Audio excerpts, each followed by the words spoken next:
Esta clase trata acerca del insomnio.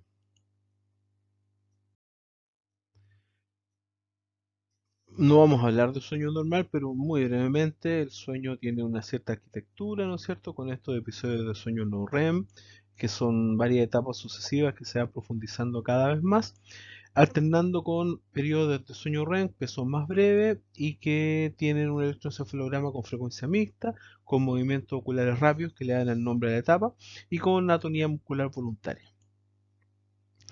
Estos ciclos duran de entre 90 y 120 minutos y ocurren de 4 a 6 ciclos en una noche.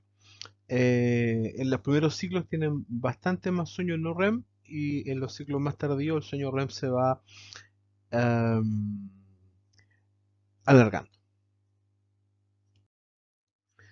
Una de las formas de saber para qué sirve algo es averiguar qué ocurre cuando no está.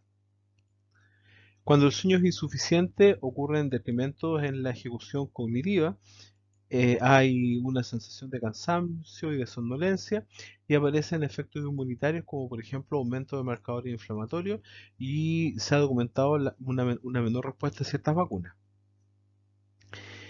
Se conocen picos de hormonas del crecimiento en el sueño que pudiera estar relacionado con reparación muscular, además del crecimiento en las personas que aún no llegan a su estatura definitiva. Parece ser que se aclara la adenosina, que sería un inductor de sueño no REM, y se ha documentado también la promoción de plasticidad relacionada con el aprendizaje. Ahora, cuando hablamos de insomnio, ¿de qué hablamos? La definición del DSM-5 para el trastorno de insomnio tiene que ver con varias cosas. Para empezar, pone un énfasis en lo subjetivo. La persona está insatisfecha por la cantidad o calidad de su sueño, le cuesta iniciar el sueño y o le cuesta mantener el sueño con despertar intermitente, además de dificultades de volver a conciliar el sueño cuando se despierta y despierta demasiado pronto por la mañana. Puede estar uno, dos o las tres características. Hay, como todo trastorno mental, ¿no es cierto?, malestar clínicamente significativo y deterioro en los diversos aspectos de la vida del sujeto.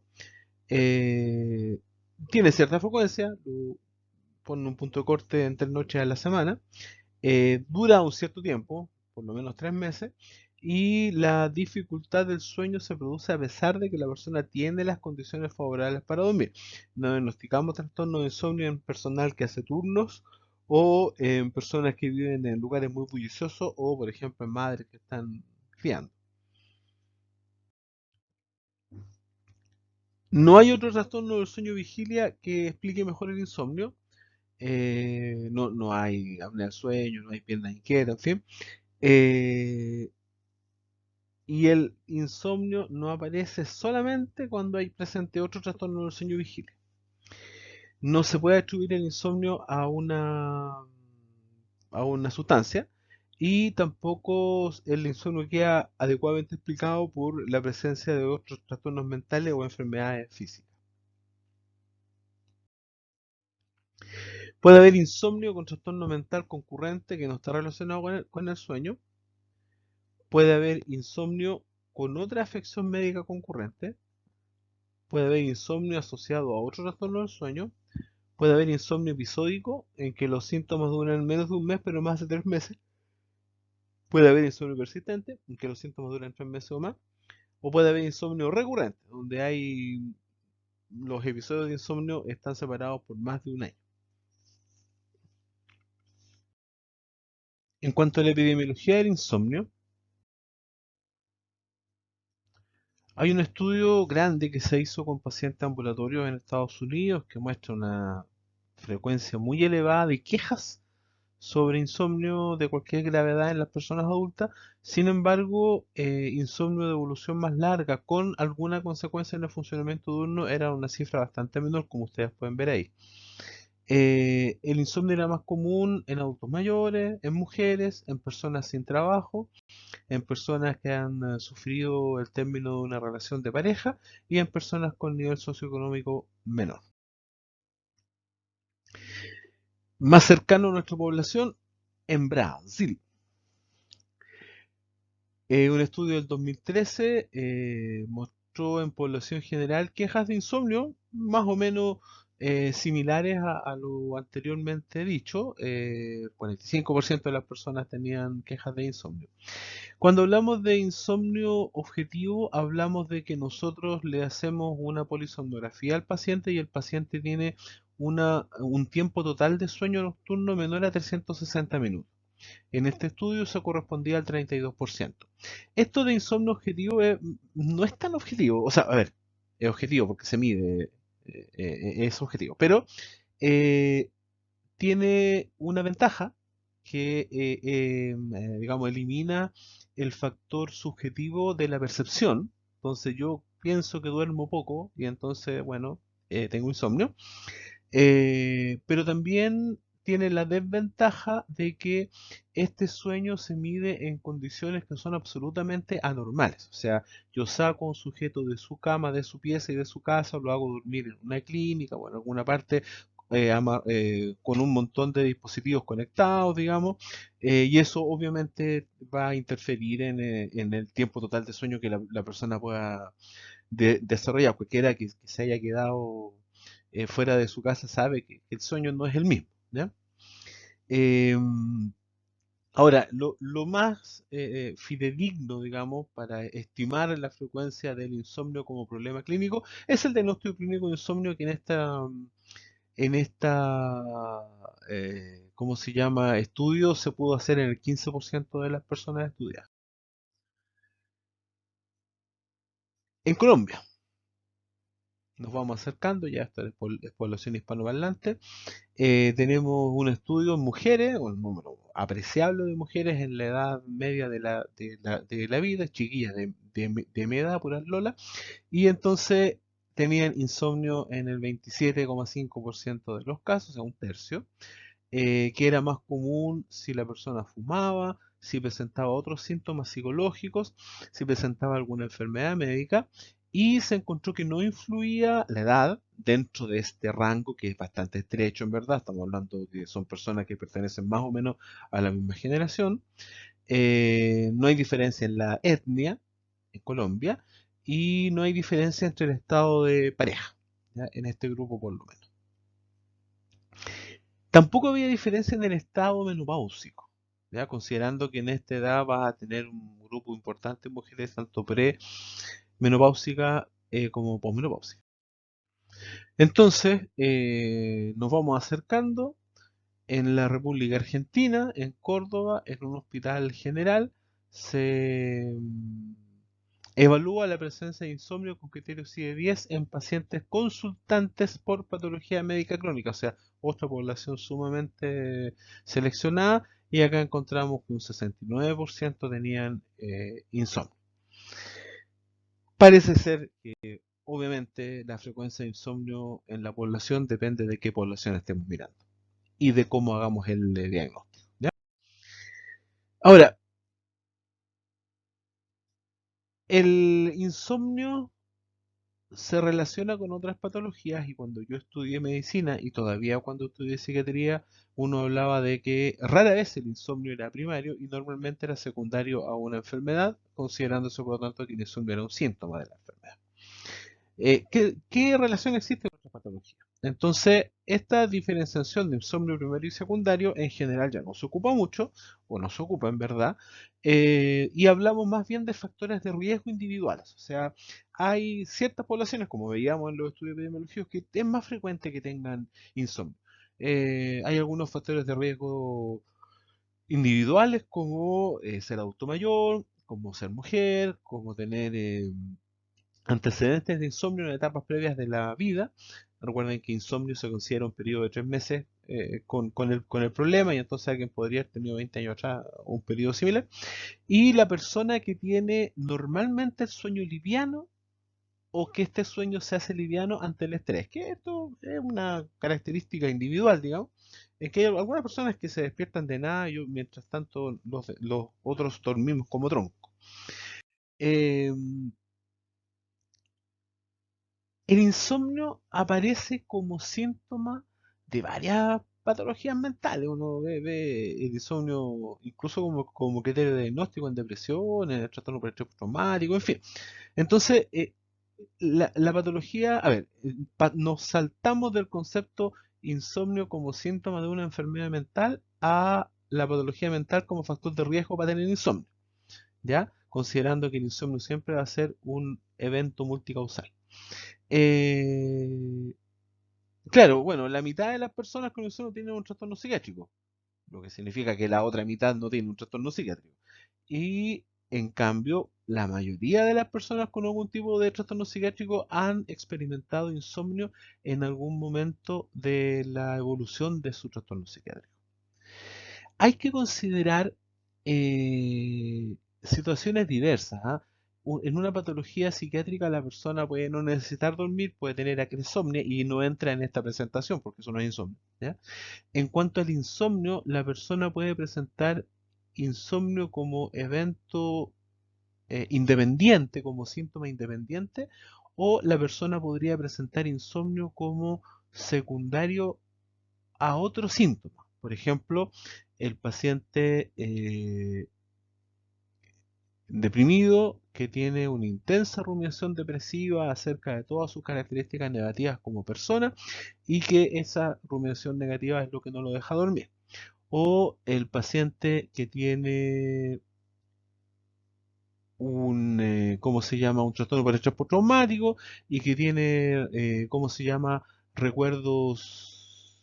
Sueños vívidos, terroríficos con elementos traumáticos y por lo tanto trata de no dormir, sería algo diferente porque, claro, finalmente tiene insomnio, pero en el fondo algunos de esos pacientes hacen esfuerzos para no dormir, para no tener estas pesadillas. Y el otro paciente paranoico que lo vienen a matar y que entonces se mantiene en pie para cuidar su vida, no sé si probablemente se puede decir que tenga insomnio. En la práctica no duerme, porque está asustado, no está intentando dormir, todo lo contrario, está muy alerta tratando también de no quedarse dormido. Son situaciones que a mí me cuesta un poco conceptualizar. Em, El tercer ítem es importante considerar también, las personas que tienen insomnio crónico tienen alto riesgo de desarrollar un trastorno psiquiátrico en el año siguiente.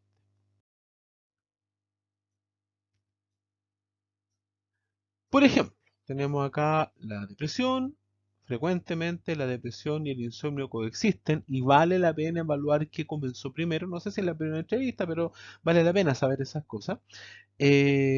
Fundamentalmente para saber qué indicación voy a dejar en relación con el insomnio. Me refiero, si la persona tiene un insomnio que comienza cuando la depresión se hace más grave y que antes de estar deprimido nunca tuvo insomnio, tal vez puede ser buena idea recomendarle el tratamiento con un ISRS y dejarle alguna benzodiazepina para dormir mientras tanto, entendiendo que después cuando ya se sienta mejor de la depresión vamos a poder sacar la benzodiazepina sin mayor problema. En cambio, el paciente que ha tenido una historia de insomnio crónico y que actualmente está con depresión y el insomnio está igual que siempre o quizás un poquito peor, quizás lo mejor será recetarle algún antidepresivo sedante porque esta persona va a seguir necesitando ayuda para dormir durante mucho tiempo y si el medicamento es efectivo va a ser un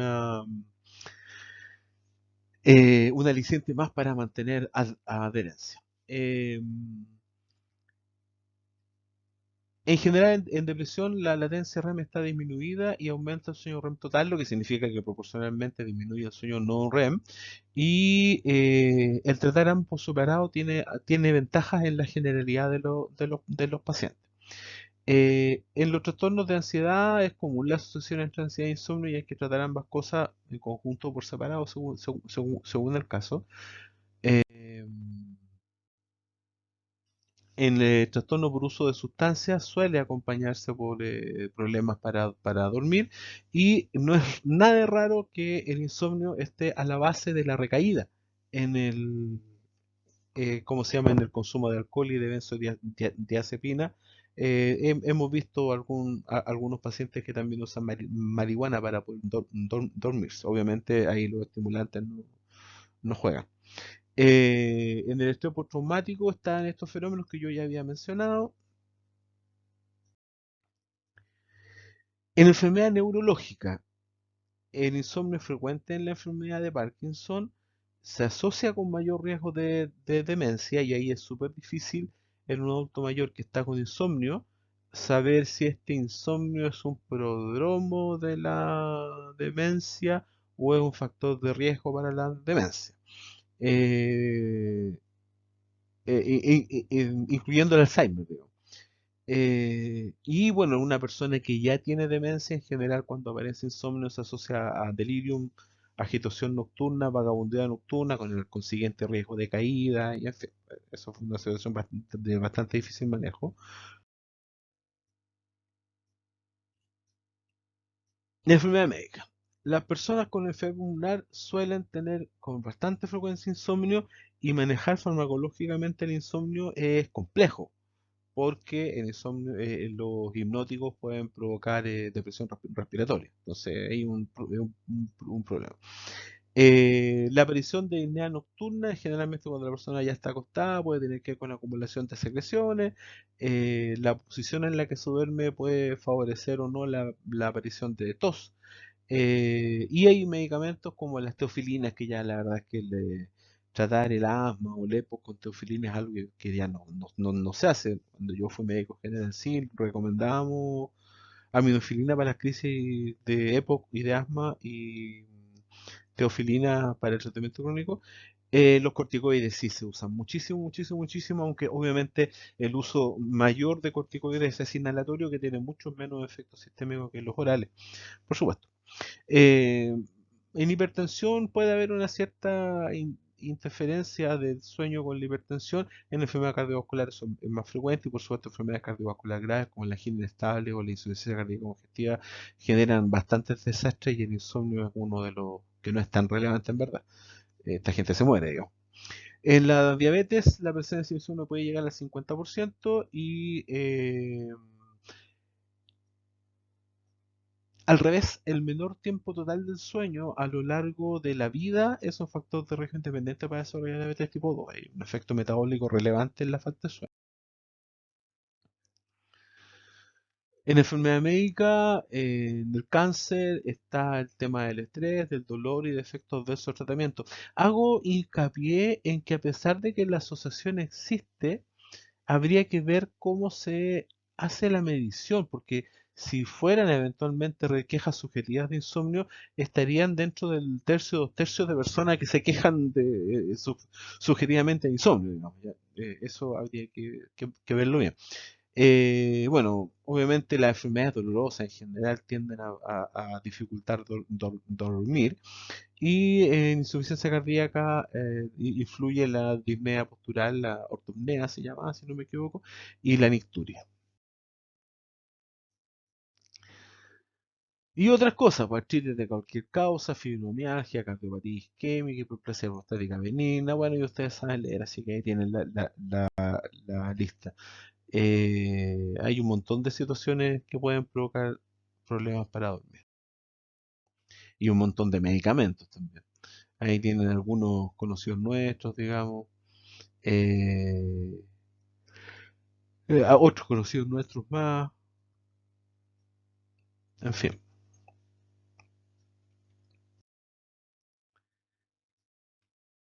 Hay otros trastornos del sueño que se pueden asociar con el insomnio, está la apnea del sueño, está el sueño de inquieta, en fin. Y otras situaciones como el jet lag, el trabajo de turnos, que es un problema. En general, las personas que trabajan en turno tienen el problema, no consultan, porque yo lo que le podría decir es cámbiese de pega, cosa que evidentemente no pueden o no les conviene hacer. Y estos trastornos de fase, quizás ustedes los conozcan, está el de fase adelantada y fase retrasada. Uno, en uno la persona tiende a dormirse muy tarde y despertar muy tarde, manteniendo un horario de sueño relativamente normal, en torno a las 7 horas. Eh, o en el otro, la persona tiende a dormirse muy temprano y despertarse muy temprano en la madrugada, pero también manteniendo número de horas de sueño relativamente normal. Acá no corre si la persona que se queda dormido muy tarde se queda dormido realizando actividades. Por ejemplo, jugando Play, ¿no? Juega todos los días Play hasta las 3 o 4 de la mañana y después en el día no hay quien lo saque de la cama hasta las 12 del día. Eso no es un trastorno de fase de sueño vigilia, eso es PlayStation. Ahora, eh, el insomnio, por lo tanto, veíamos el insomnio teniendo una relación compleja con la patología psiquiátrica, una relación compleja con la patología médica, donde el insomnio puede ser factor de riesgo de otras condiciones clínicas, las otras condiciones clínicas pueden ser factor de riesgo de insomnio. Hay características personales que aumentan o disminuyen el riesgo de desarrollar insomnio. Ahora, el insomnio es un factor de riesgo y creo que hablemos un poquito más de eso. La calidad de vida de las personas con insomnio se resiente. En general, las personas reportan más fatiga, más somnolencia, confusión, tensión, ansiedad, depresión que las personas que tienen sueño normal.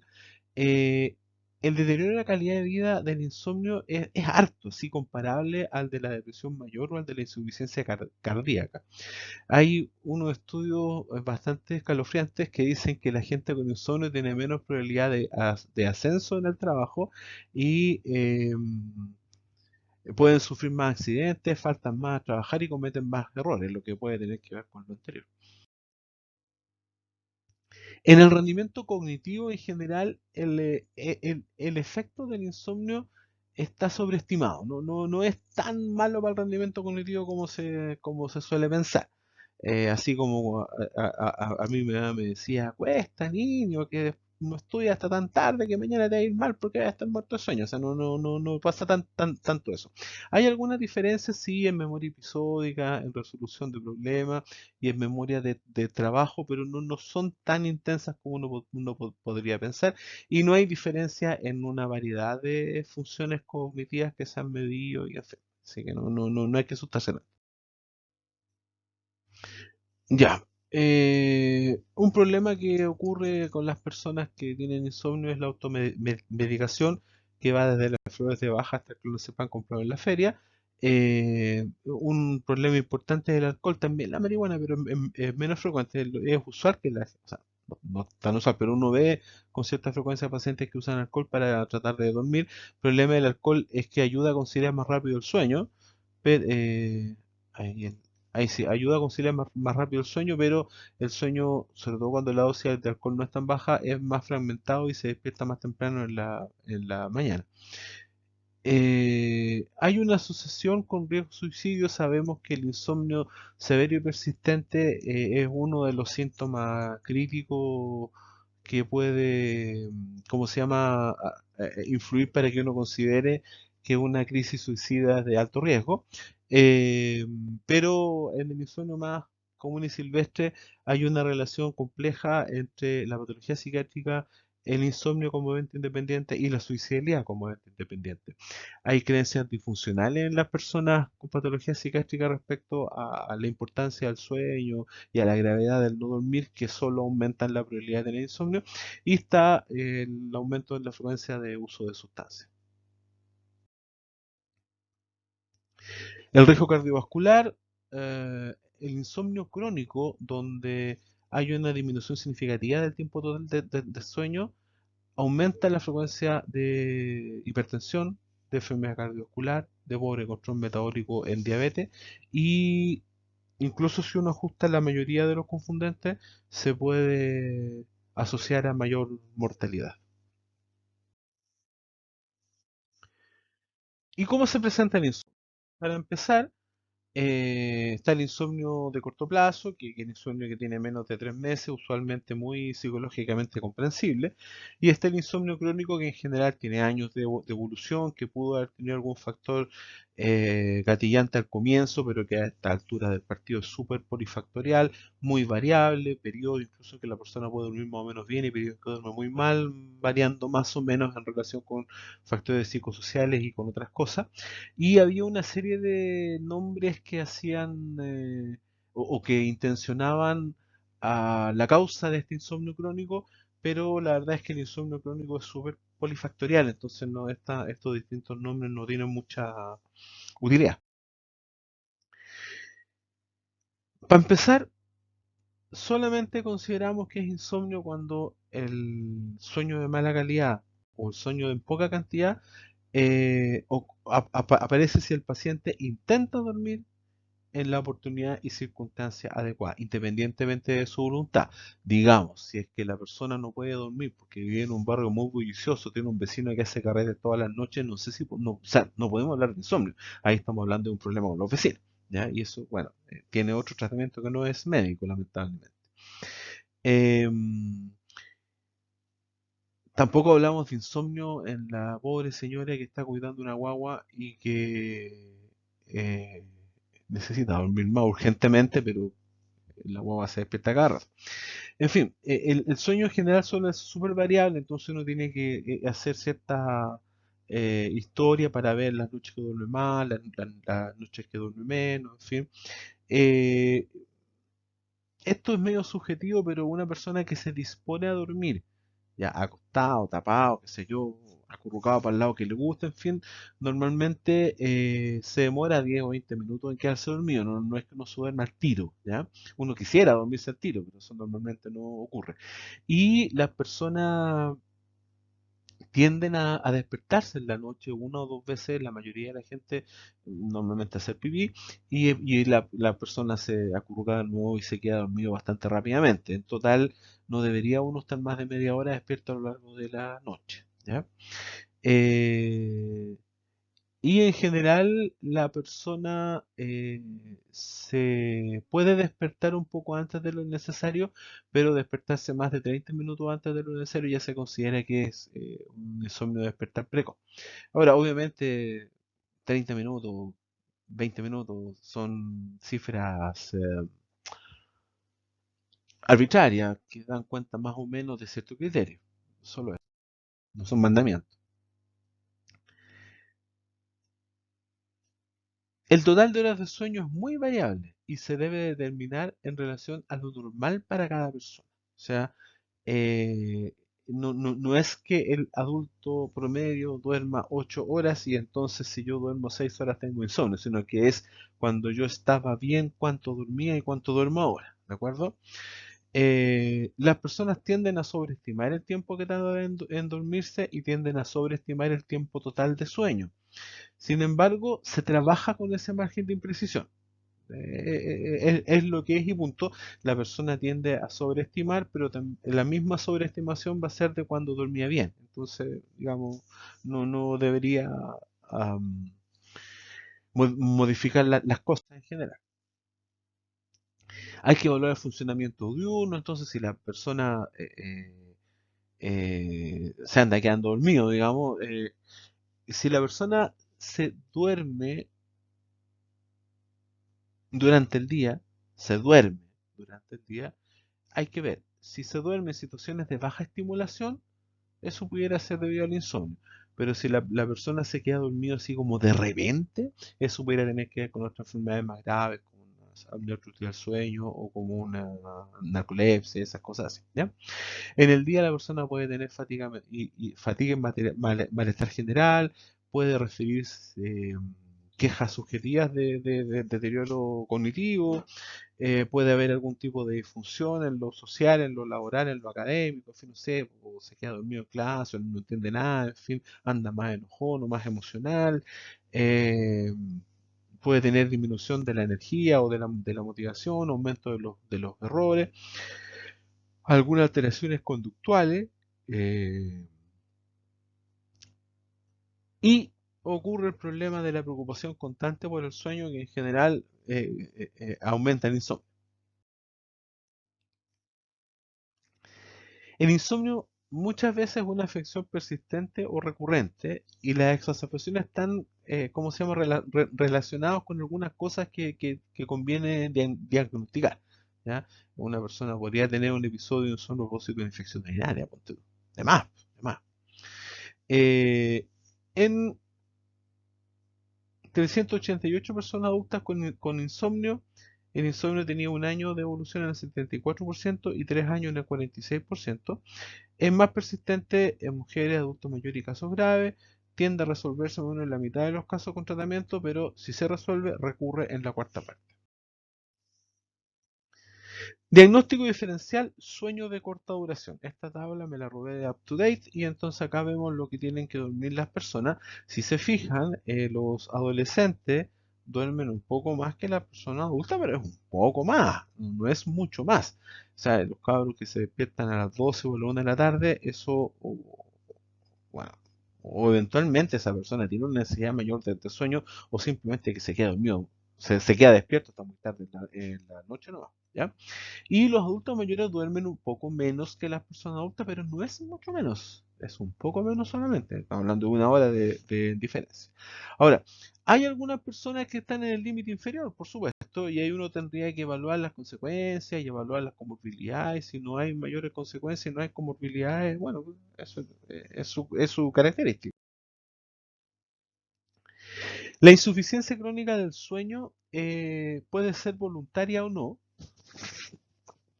Hay personas que deciden todas las noches quedarse leyendo hasta tarde o quedarse viendo televisión hasta tarde o metido en el celular hasta tarde. Hay otras personas en que no pueden dormir porque tienen el vecino que mete mucha bulla o porque, claro, las condiciones de la vivienda no son adecuadas. La casa es muy helada, la cama es muy incómoda, en fin, y no hay cómo arreglar eso. En épocas de calor, sobre todo en un periodo en que hay olas de calor, la verdad es que la insuficiencia de sueño es bien relevante porque no hay nada más incómodo que dormir con mucho calor. La insuficiencia crónica del sueño produce todas las consecuencias del insomnio, pero la diferencia es que si la persona tiene una condición adecuada para dormir, se duerme rápida y profundamente. ¿Ya? Ya conversamos del trastorno de fase de sueño retrasada, que es el chuncho, y de la adelantada, que es la gallina, ¿no es cierto? Que no se consideran enfermedad, en verdad, pero sí un diagnóstico diferencial. La evaluación del paciente, hay que hacer una historia detallada del sueño, hay que saber cómo es el lugar donde duermen, qué perturbaciones nocturnas puede haber, cuál es la rutina, a qué hora se va a acostar, a qué hora trata de dormirse, a qué hora se duerme. Ya ¿A qué hora se acuesta usted? A las 9. Ya, pues se ven las noticias, se ve el programa en la noche, ve Morandé con compañía y ahí se dispone a dormir. Entonces no es que se demore en quedarse dormido 4 horas, porque cuando se dispuso a dormir se quedó dormido luego. ¿Ya?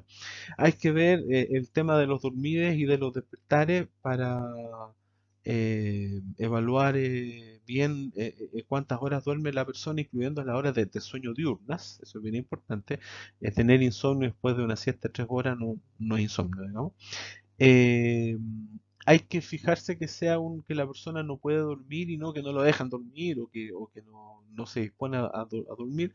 Calcular el tiempo total de sueño es útil y es importante dos cosas. Preguntar qué es lo que los despierta y qué hacen mientras no pueden dormir. El qué hacen tiene que ver con descartar que sea una agresomnia, en fin, pero también tiene que ver con ir diseñando las medidas de higiene del sueño.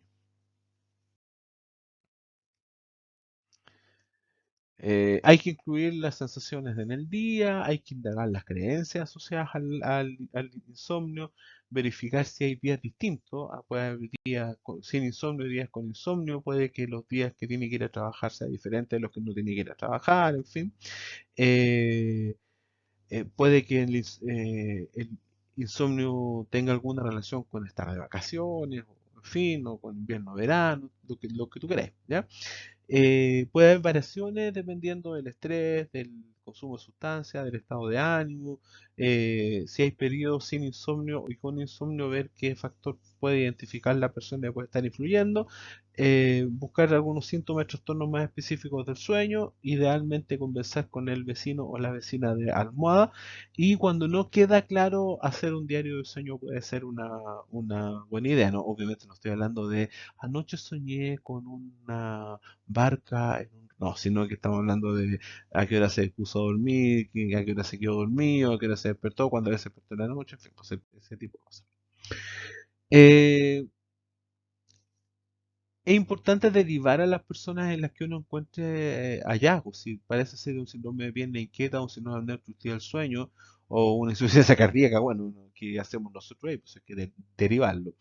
Si el trastorno del sueño es primario y, bueno, dije primario, perdón, si el trastorno del sueño es refractario, eso es para manejo de especialistas y ahí les voy a contar que los especialistas somos nosotros, ¿ya? Cuando hay somnolencia de una profunda hay que sospechar trastornos del sueño tipo narcolepsia y esas cosas, entonces hay que eso tiene que verlo un neurólogo. Y cuando hay otros síntomas también hay que derivar. El manejo hay que considerar que es poco probable que el insomnio vaya a mejorar si uno no trata el dolor, la nicturia, la disnea, la apnea del sueño, las piernas inquietas, en fin, o sea, obviamente eso hay que verlo. Y que los trastornos psiquiátricos y el insomnio van para allá y para acá los elementos causales, más bien son eh, causas circulares que se potencian la una a la otra, más que uno causa el otro. Eh, Bueno, y los trastornos de personalidad son los trastornos de personalidad. Pues trauma en la infancia es importante para todos, como ustedes ya saben, incluyendo por supuesto el insomnio. En cuanto a las sustancias, tenemos esta tablita la hice así un poquito a los amigos, ¿no? Pero para tener alguna idea, eh, la cafeína se demora entre media a 2 horas en hacer efecto y el efecto dura como 5 horas. Oye, este dato es importante. Cuando yo quiero esto, yo he escuchado con frecuencia gente que dice, no, yo cuando tengo sueño me tomo un café, el café no hace nada, no me ayuda. Claro, resulta que si yo me tomo el café aquí estando muerto de sueño, para cuando el café me venga a hacer efecto yo voy a estar durmiendo. ¿Ya? Si yo necesito, y les paso el dato porque ustedes son jóvenes, estudiosos y habilosos, entonces quieren hacer las cosas bien, si yo necesito quedarme hoy día estudiando hasta las 12, hasta la 1 de la madrugada, entonces yo necesito, si acá es las 12 de la noche, 11, 10, 9, 8, me tengo que tomar café a las 7 de la tarde. Lo que tú queráis, una taza de café, 2 tazas de café, un jarro, en fin, pero a esta hora, 7 de la tarde, cosa que me dure el efecto hasta las 12 de la noche. Y si quiero hasta la 1, bueno, me tomaré el café a las 8. No cuando tengo sueño, mucho antes, ¿ya? Y esto significa, por lo tanto, si yo quiero dormir y no quiero que el café me influya y me quiero quedar dormido a las 10, 9, 8, 7, 6, tendría que tomar café antes de las 5, o sea, el último café después del almuerzo, cosa que ya efectivamente esté bien despierto, o sea, perdón, esté bien con posibilidad de quedarme dormido a la hora que quiero dormir. Con el metilfenidato, este dura poquito el efecto, entonces uno podría, si la persona con déficit atencional lo necesita, el metilfenidato de liberación rápida, uno podría dar la última dosis a las 6 de la tarde tranquilamente y en la noche a las 10 o 11 ya no va a tener ningún efecto. Eh,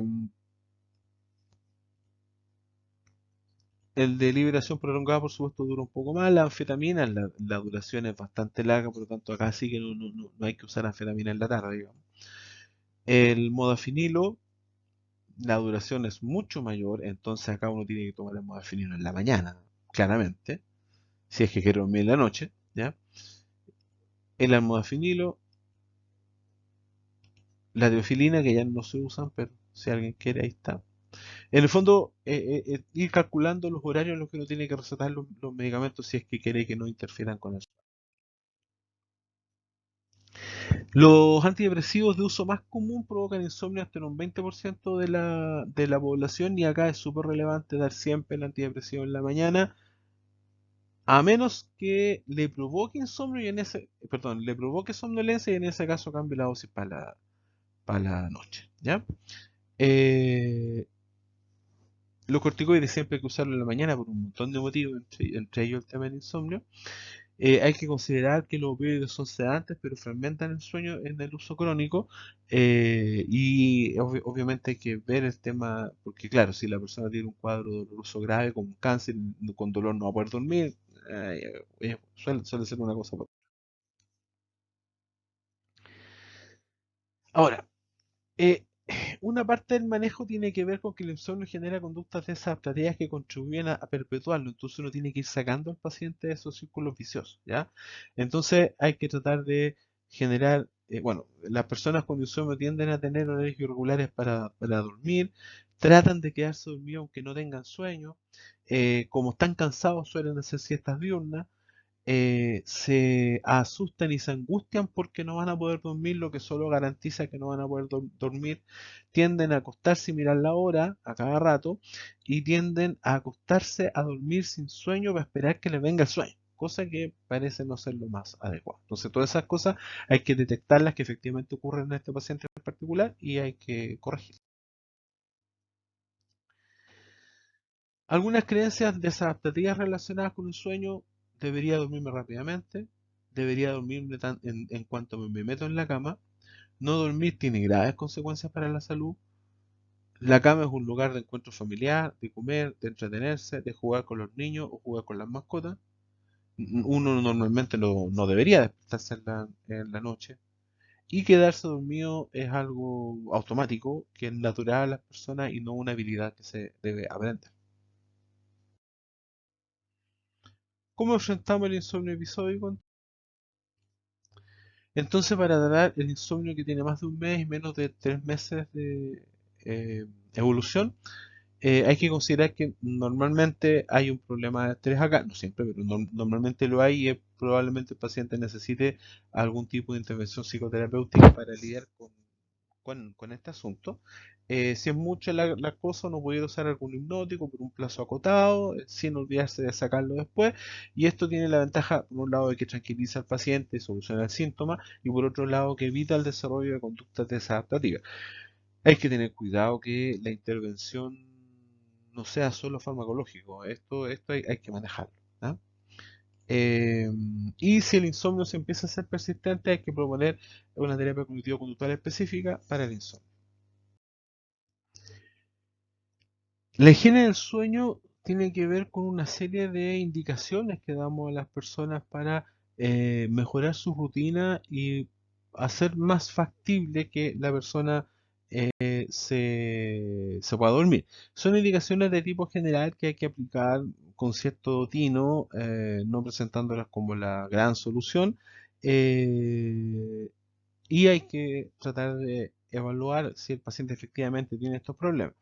Tiene que ver con estar en la cama para dormir y no estar en la cama para hacer otras cosas, con mantener horarios de sueño regulares, con tratar de quedarse dormido cuando se tiene sueño y no antes, con hacer ejercicio, porque el ejercicio mejora el sueño, pero no inmediatamente antes de acostarse, con evitar la cafeína, con evitar el alcohol, con evitar el tabaco, con comer temprano para no tener hambre a la hora de dormirse y no tener por lo tanto que comer a la hora de dormirse, con que el dormitorio sea un lugar, digamos, que facilite el dormir sin tele, sin pantalla, con una luminosidad suave, con una cama lo suficientemente abrigada y lo suficientemente cómoda, relativamente silencioso, que se pueda oscurecer bien.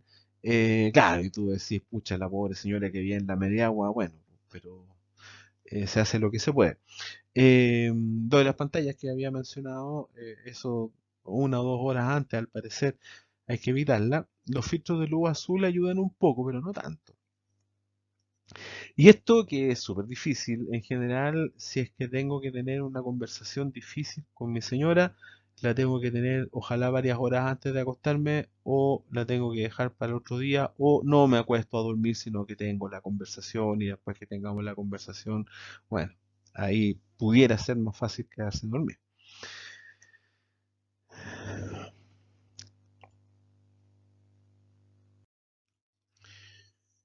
Ahora, respecto del insomnio persistente. Insomnio por más de 3 meses, entonces ya esto es más serio, ¿no es cierto? Al parecer el tratamiento que tiene más efectividad y menos efectos adversos es la terapia cognitivo-conductual, que puede ser que no se pueda realizar porque ya se hizo y no sirvió, o porque no hay terapeutas que sean expertos en el tema, o porque, bueno, el seguro no lo cubre, o porque se requiere una respuesta más rápida que esto. ahí se utilizan fármacos eventualmente por largo plazo, teniendo cuidado con que se haya una buena evaluación, haya un seguimiento regular y se mantenga la respuesta favorable. Si es que entramos en una escalada de dosis, eso significa que no es una respuesta favorable. La terapia cognitivo-conductual para el insomnio es efectiva, hay estudios de corto plazo, la TCC sola y la TCC más hipnótico son comparables, o sea, los hipnóticos no añadirían mucha efectividad a la TCC en el mediano plazo, y la TCC y la TCC más hipnótico es mejor que los fármacos solos, ¿ya? En estudios ya de más largo plazo, de 12 y 24 meses, la TCC se mantiene, la TCC sola y la TCC con hipnóticos como comparables entre sí. O sea, agregarle hipnótico a la TCC no mejora el resultado tampoco en el largo plazo y habiendo TCC hay mejor resultado que habiendo medicamentos. La TCC sola, por supuesto, tiene menos efectos adversos que los fármacos, o sea, perdón, que la TCC más fármaco que los medicamentos solos y evidentemente no tiene interacciones farmacológicas. La terapia cognitivo-conductual provee habilidades que se pueden utilizar después que termine la terapia y los beneficios se mantienen por seguimientos de 6 y 12 meses después de terminada la terapia. Ahora, si lo que necesito es una respuesta rápida, bueno, ahí los medicamentos tendrían la única indicación. Eh, Efectos adversos de la terapia cognitivo-conductual y en general de la psicoterapia, la psicoterapia tiene efectos adversos, ¿ya? Y eso hay que tomarlo en cuenta. Eh, Hay varias situaciones que los pacientes, a ver, en el estudio que les ponía el título en la diapositiva anterior, que son los resultados ahora, se le pregunta a las personas si hubo algún evento negativo asociado a la psicoterapia. Entonces, hay algunos que consideran que hay una mala práctica, una mala ejecución de la técnica. Entonces, la persona dice que la terapia solo estuvo orientada a eliminar los síntomas sin una orientación positiva para mí. En mi opinión, las técnicas terapéuticas aplicadas fueron incorrectas. La opinión del paciente. ¿Ya? Efectos colaterales, o sea, pasan cosas que nadie quería que sucedieran, pero que sucedieron a propósito de la terapia. Tengo miedo que las personas que conozco sepan que he estado en terapia. Las relaciones con mi familia y mis amigos se han deteriorado debido a mi terapia. Mi solicitud de seguro privado fue rechazada porque la terapia fue pagada por el seguro. O sea, la ISAPRE, en este caso, le financia la terapia, pero no le renueva el contrato para el próximo año. Hay algunos eventos que ocurren en terapia que tienen que ver con faltas éticas del terapeuta, fundamentalmente acoso sexual. Es bastante menos frecuente que lo anterior, pero un 1,4% no es nada de menor. Y uno se empieza a acordar de tanto que le dice a los becados, de la contratransferencia, ¿ya? No está muy claro qué factores clínicos pueden predecir una buena o mala respuesta a la terapia cognitivo-conductual o los medicamentos, pero parece ser que la TCC anda mejor cuando hay más angustia, cuando hay más latencia del sueño y cuando el insomnio no es tan grave, o sea, la persona igual está durmiendo 6 horas en total en el periodo de 24 horas. En cambio, responderían mejor a medicamentos las personas más jóvenes, las personas mujeres, las personas que han tenido buena respuesta previa a hipnótico y las personas con insomnio paradójico. El sueño paradójico es aquella situación en que la persona reporta insomnio importante y significativo, pero uno le hace una polisomnografía y duerme perfecto. ¿Ya? Ahí uno nunca sabe si el problema fue que durmió mejor en la sala de polisomnografía que en su casa o qué, pero en fin. Eh, Estamos hablando de 4 o 8 sesiones, individuales o en grupo. No se ha estudiado muy bien la intervención remota, hay que hacerlo presencial hasta ahora. Tiene un componente conductual en que se establece una hora para acostarse y despertarse estable para toda la semana, se reduce el tiempo en cama a las horas de sueño. Si se fijan, esto se parece mucho a las medidas de higiene del sueño, pero la diferencia es que acá hay un trabajo cognitivo antes de... lo otro es una indicación. Esto es un trabajo cognitivo que se hace para ir introduciendo cambios en la conducta relacionada con el sueño. ¿Ya? Es más o menos lo mismo que la higiene del sueño, pero hecho de una forma más terapéutica. ¿Ya? También se pueden utilizar técnicas de relajación muscular progresiva, de control de la respiración, en fin, o derechamente técnicas de mindfulness. Y hay un componente cognitivo donde a la persona se le ayuda a ser más consciente de sus pensamientos ansiosos y catastróficos respecto del insomnio, a evaluar estos pensamientos y de ver si es que efectivamente son tan razonables o no, a buscar más información, en fin, ya trabajo cognitivo que vamos a aprender en el seminario correspondiente al tercer año. Vamos a ver que hay que trabajar la expectativa sobre el sueño, a evaluar de manera más realista las expectativas negativas respecto a los efectos del insomnio, eh, y los medicamentos para el insomnio. ¿Qué fármaco usar? En embarazo hay que considerar que los hipnóticos no benzodiazepínicos son teratogénicos en el primer trimestre y no hay que usarlo. Si hay consumo de alcohol en conjunto con medicamentos hipnóticos, vamos a tener riesgo de sedación excesiva y depresión respiratoria. Alguien podría morir acá. Si hay enfermedad renal o hepática, hay que considerar la acumulación del medicamento que estoy recomendando. Si hay enfermedad pulmonar o apnea del sueño, hay que considerar que el uso de hipnóticos tiene que ser muy, muy, muy, muy, muy restringido. Las personas que toman decisiones de noche, por ejemplo, bueno, es un personal de salud de turno, obviamente no va a tomar la pastilla para dormir cuando va a turno. Esta persona va a tomar la pastilla para dormir cuando llegue a la casa a descansar, ¿ya? O los papás, padre o madre que están solos, cuidado de niños pequeños, tienen que, no se les pueden dar este tipo de fármacos. Eh, y en los adultos mayores hay que tener en cuenta efectos adversos, especialmente en las reacciones paradojales. Para insomnio inicial se buscan fármacos de vía media corta, como los que tienen ustedes ahí. Para insomnio de mantenimiento usamos fármacos de vía media más larga. Los efectos adversos en general de los medicamentos hipnóticos son la sedación diurna residual, la sensación de mareo en el día o de aturdimiento en el día, de andar topado con deterioro cognitivo, la incoordinación motora, la depresión respiratoria, que es un evento que es bastante raro, pero evidentemente bastante grave.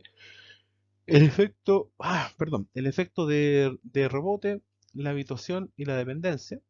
Acá tengan en cuenta una cosa, una situación clínica es que la persona desarrolle síndrome de tolerancia y síndrome de abstinencia en relación con el consumo de un medicamento para dormir, ¿ya? O sea, tolerancia significa que estoy necesitando cada vez más dosis para poder tener el mismo efecto, y abstinencia significa que al momento de suspender el medicamento aparecen los síntomas característicos de la abstinencia para ese medicamento en particular. Y otra cosa distinta es que la persona desarrolle un síndrome adictivo a propósito del consumo. El síndrome de abstinencia y el síndrome de retirada son parte del síndrome adictivo, pero no definen el síndrome adictivo. El síndrome adictivo está definido por la mantención del consumo pese a que la persona ha tenido una serie de alteraciones conductuales y consecuencias negativas en la esfera social, laboral, académica, familiar, etc. Deja de cumplir roles, gasta mucho dinero, perdió la pega, tiene conductas de búsqueda de droga, en fin, eso es una adicción, ¿ya? Eso es una adicción. Una persona, por ejemplo, típico caso del paciente con TOC que suele requerir benzodiazepina por varios meses antes de poder suspenderla, porque el TOC responde muy lentamente a fármacos. En la persona con benzodiazepina por varios meses probablemente va a tener cierta dificultad para suspenderlo, pero eso no necesariamente significa que se hizo adicto. Eso es bien, la adicción es un síndrome diferente, ¿ya? Hay que diagnosticar finamente. Bueno, y al parecer hay mayor riesgo de algunas infecciones en las personas que utilizan hipnóticos. Un efecto adverso complicado es la aparición de conductas complejas durante el sueño.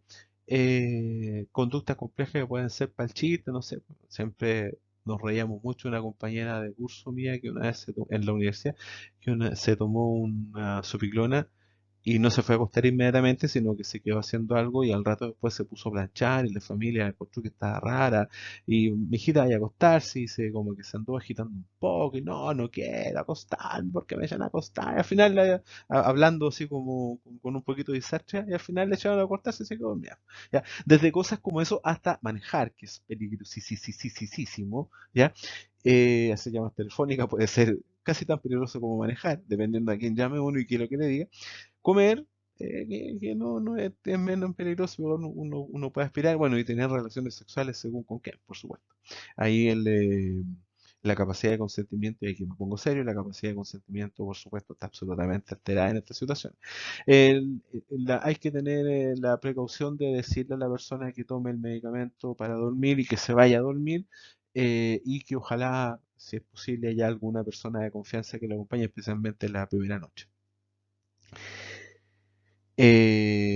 Puede haber amnesia anterógrada, puede haber comportamiento agresivo en las personas que tienen reacciones paradojales. Hay reacciones alérgicas como todas las cosas. Y la posibilidad de una sobredosis letal con un hipnótico es re bajo. O sea, tenéis que tomarte no sé cuántas tabletas para poder tener un riesgo vital real. Pero cuando hay combinaciones es más complicado. O sea, tomarse una cantidad de clonazepam con una cantidad de alcohol, eso puede ser bastante grave. Am, en ancianos hay mayor riesgo de efectos adversos, la sedación excesiva es uno, el deterioro cognitivo y la aparición de delirio incluso puede ser un tema importante, el vagabundeo nocturno, la agitación psicomotora, problemas de equilibrio, alteraciones en el funcionamiento diurno, en las caídas, por supuesto, con lesiones cerebrales traumáticas, fractura de cadera, fractura de muñeca. A ver, la gente hace muchas cosas. A mí me retó una vez familiar de una paciente que tenían que hacer un viaje en avión eh, a, a- ponte tú a Estados Unidos, no me acuerdo bien, y yo le recomendé algún fármaco para dormir, que debe haber sido ketamina, seguramente, no lo recuerdo, y no me acuerdo en realidad, no, parece que fue un hipnótico no benzodiazepínico y le pedí específicamente que le diera el medicamento en la casa.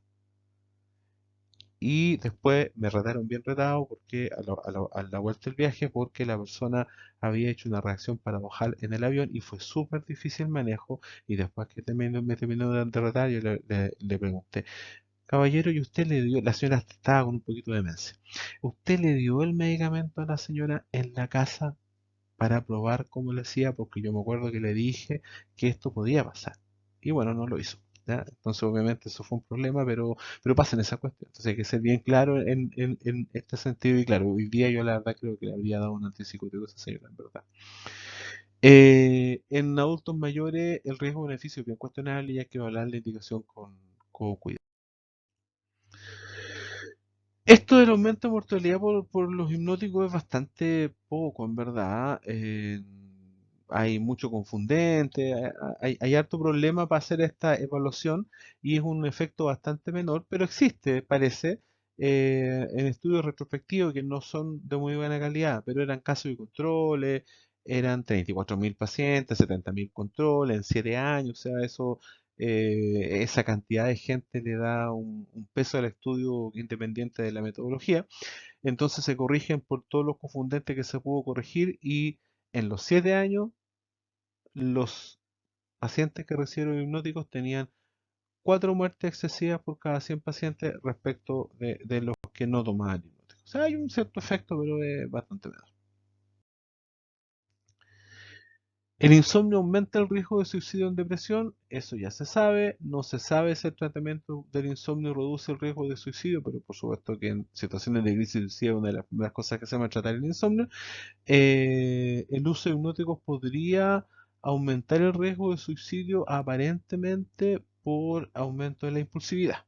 Eso no está muy claro, pero por ahí iría la cosa. Entonces, eh, el uso de hipnóticos y benzodiazepinas en pacientes con riesgo suicida está admitido solamente en el contexto hospitalario, donde hay vigilancia y otros medicamentos que ayudan a controlar la impulsividad. La benzodiazepina, bueno, todos sabemos lo que es una benzodiazepina, ¿no es cierto? El inicio del sueño se reduce en 10 minutos, el tiempo total de sueño aumenta en 30 a 60 minutos, reduce la cantidad de sueño REM, lo que es todo un problema, disminuye la ansiedad, lo que es toda una ventaja, deteriora la memoria, lo que es todo un problema, tiene algún efecto anticonvulsivo que no tiene mucho que ver con el tema que estamos tratando acá, tienden a acumularse en adultos mayores y entonces la persona tiende a un efecto cada vez mayor y puede tener más riesgo de caída y otras cosas en el horario diurno. Y aquí tenemos una clasificación de benzodiazepinas que están disponibles en nuestro medio, no en el hospital, sino que en general, y la clasificación es... eh, hay dos cosas que son distintas. Una es el inicio de acción y otra es la vida media, ¿ya? Entonces, acá estamos clasificando por vida media, pero, por ejemplo, el flunitrazepam tiene un inicio de acción rápida, pero la duración de la acción es bastante larga.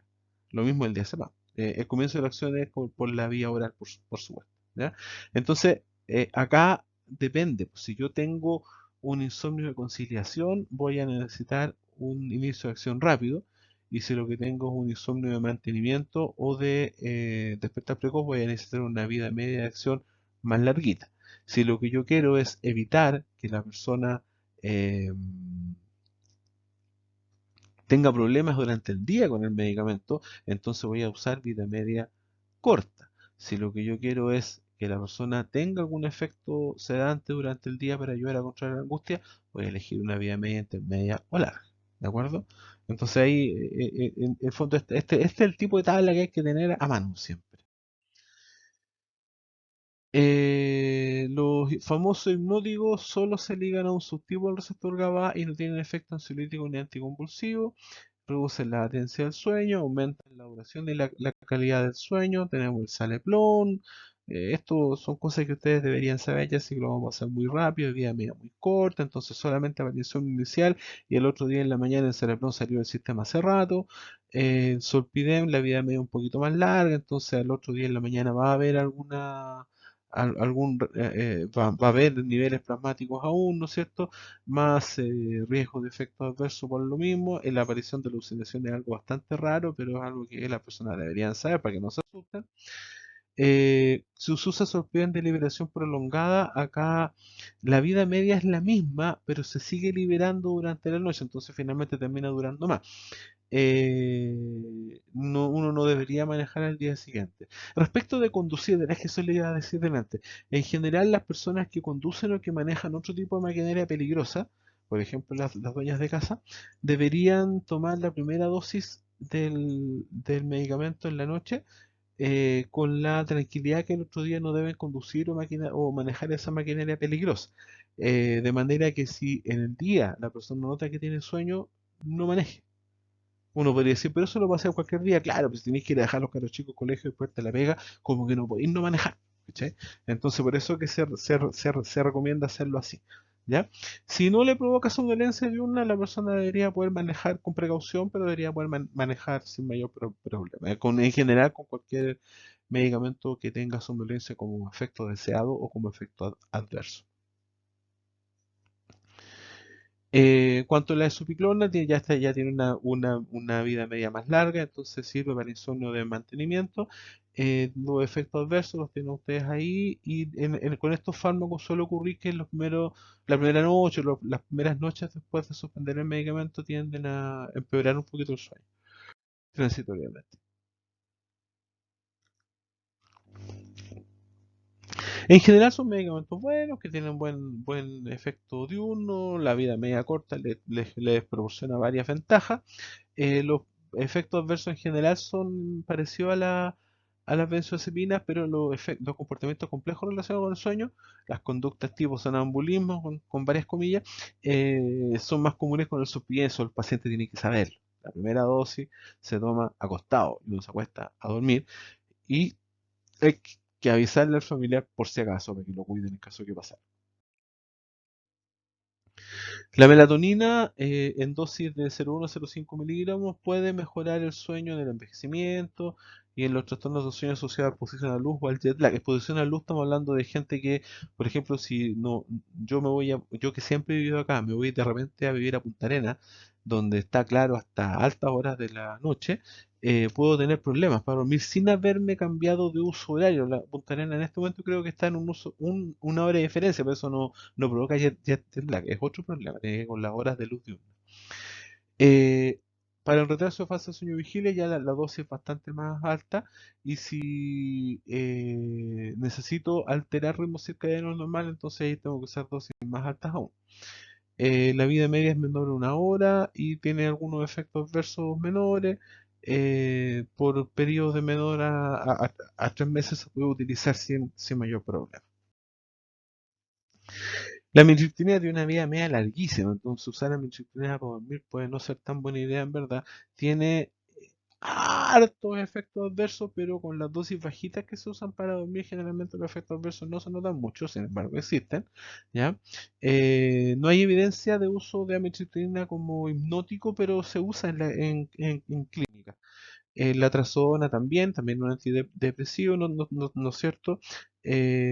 Acá sí que hay evidencia, algunos ECAs que dosis de 50 a 150 miligramos por noche en personas con insomnio y sin depresión, o sea que no estamos apuntando para nada al target depresivo. La vida media no es tan larga como la amitriptilina, entonces tiene más sentido porque ya al otro día ya empiezan a bajar los niveles, digamos.